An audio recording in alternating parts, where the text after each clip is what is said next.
Chapter 14, Fighting for Freedom, 1955 to 1963. The civil rights movement was sparked by the deaths of black people at the hands of white people who refused to follow the law and who decided what freedom meant and who freedom was for, and for whom it wasn't. Like 14-year-old Emmett Till. In 1955, Emmett was brutally beaten and killed for supposedly hissing or whistling at a white woman.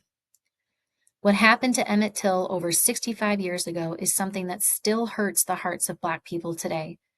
He was a boy who had his whole life ahead of him when it was so viciously taken away. For black people, Emmett was their son, brother, neighbor. The pain of his loss feels that close. For black people, Emmett's death was a reminder that in America, the land of the free, black people could only live a lesser version of freedom. Back then, Emmett's murder lit a fire under the civil rights movement that was led by a young, charismatic preacher who admired Du Bois, someone I bet you've heard of, Dr. Martin Luther King Jr.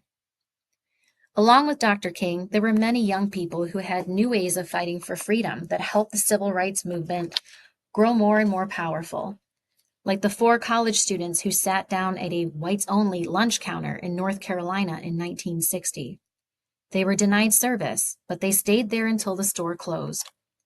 This kind of protest was called a sit-in, and within a few months, students all across the South were doing it. Young people organized and established the Student Nonviolent Coordinating Committee, SNCC, to plan peaceful protests.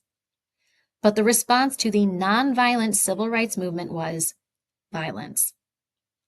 In southern states like Alabama, racist laws and those sworn to protect them were weapons that harmed black lives.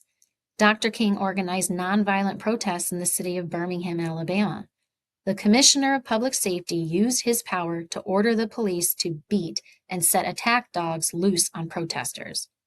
He ordered the fire departments to turn water hoses on them. And he had protesters arrested, including Dr. King. He used his powers to make sure Birmingham would remain segregated. It would take Dr. King, SNCC, and the power of a whole lot of people to keep the civil rights movement going, to fight for freedom for black people, to fight for freedom for all.